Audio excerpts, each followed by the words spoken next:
Telugu Desam party, Congress party, Janata Dal party, BJP party, చిన్న పార్టీలైనా పెద్ద పార్టీలైనా మీ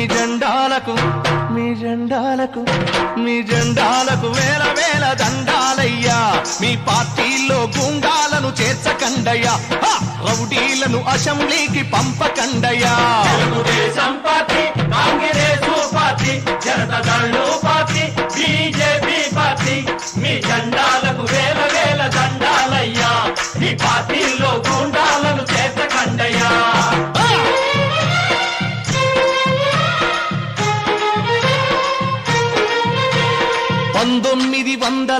1952లోన ఎన్నికల్లో ఎక్కువగా భూస్వాములు పోటీ చేస్తే ఓట్లు కొనే వ్యవహారం వ్యాపారులు చూసేటోళ్ళు. 1970